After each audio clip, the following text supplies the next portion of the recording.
برج الجوزاء. واقدر اقول لك يا برج الجوزاء، انت من الابراج اللي عندها الحاسه السادسه قويه جدا. امشي ورا احساسك اي مكان احساسك بيقول. لو احساسك بيقول لك ادخل الشارع اللي جاي ده، ادخل الشارع اللي جاي، حتى لو كل الناس بتقول لك الشارع ده خطر وانت احساسك واخدك للدخول منه، ادخل فيه. الفتره اللي جايه هي مرحله، انا اقول لك لو مشيت ورا احساسك هتوصل للي انت عايزه.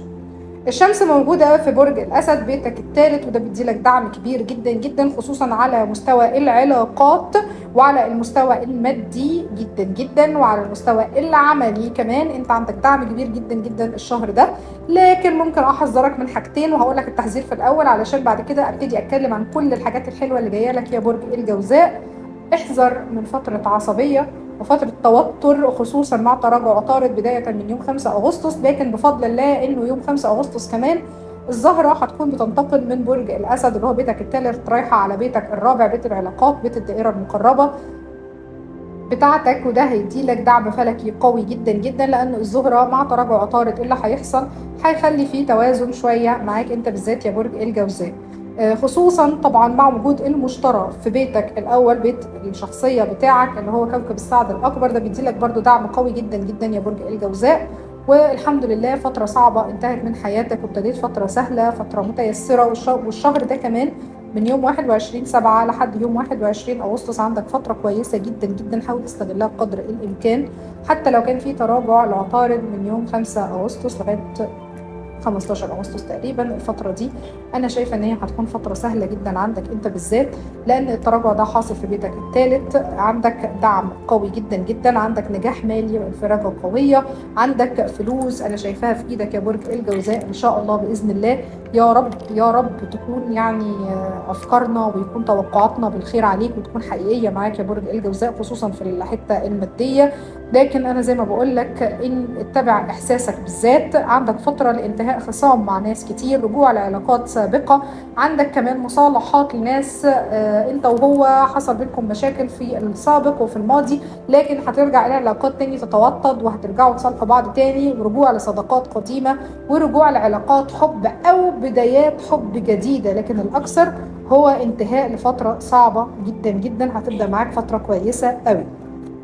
عطارد في يوم 15 أغسطس هيكون موجود في بيتك الثالث اللي هو برج الأسد، وده هيعمل تغييرات حلوة على مستوى المادة بتاعك، وفترة مميزة جدا جدا. أقدر أقول لك إن من يوم 15 إن شاء الله هتكون فترة فارقة، في عندك فلوس في إيدك إن شاء الله بإذن الله، وعندك فترة ترقية كويسة جدا لحد يوم 21 أغسطس، هتكون فترة رائعة. لكن الشمس في برج العذراء البيت الرابع مرحلة حساسة جدا معاك يا برج الجوزاء.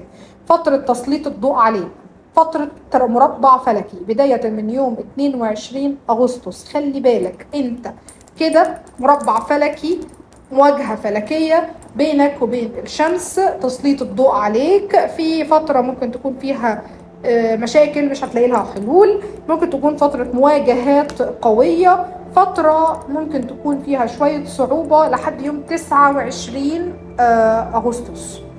مجرد ما الزهرة هتروح لبرج الميزان، هتتنقل من برج العذراء تروح لبرج الميزان الأسبوع ده بس من يوم 22 لغاية يوم 29. فترة صعبة شوية أنا عارفة، استحملها شوية، حاول تستحملها برج الجوزاء، لو 5 أيام أو 6 أيام نستحملهم ونقدر نعدي منهم، وبقية الشهر إن شاء الله بإذن الله يحصل دعم معاك، لأنه ساعتها الزهرة هتكون موجودة في بيتك الخامس، والشمس موجوده في بيتك الرابع. لكن هيحصل دعم، والمشتري طبعا عامل لك دعم وعامل لك توازن رهيب جدا جدا يا برج الجوزاء، فما تقلقش. اللي انا شايفاه فتره نجاح مادي وعملي، فتره رجوع العلاقات كويسه جدا. تراجع عطارد مأثر عليك بصوره بسيطه جدا، هقول لكم هيأثر عليكم ازاي في فيديو خاص ان شاء الله باذن الله هنعمله عن تراجعات عطارد. لكن انا بقول لك اطمن يا برج الجوزاء، انت في الامان وفي المنطقه الامنه زي ما بنقول. ان شاء الله باذن الله يكون شهر كويس. التوقعات دي يا جماعه توقعات عامه، مش قراءه خاصه لشخص، عشان ما حدش يقول انا ما حصلش معايا كده او انا حصل لي كذا او انا ما حصلش كذا. دي مش قراءه خاصه ليك، دي مش قراءه على طاقتك انت، دي قراءه على طاقه عامه للعالم كله، مش ليكم انتوا بالذات، الدنيا كلها. في زي ما بنقول كده مليار واحد برج الجوزاء، انت لو انت مش منهم، لو 10 مش منهم، لو 1000 مش منهم، الباقي منهم، وان شاء الله باذن الله يحصل لهم كل الحاجات الكويسه اللي احنا بشرنا بيها، ويبعد عنكم كل السوء، ويجعله شهر بركه وسعاده وسرور. وكان معاكم ساره فوده خبيره الفلك والتروت والطاقه. استودعكم الله، السلام عليكم.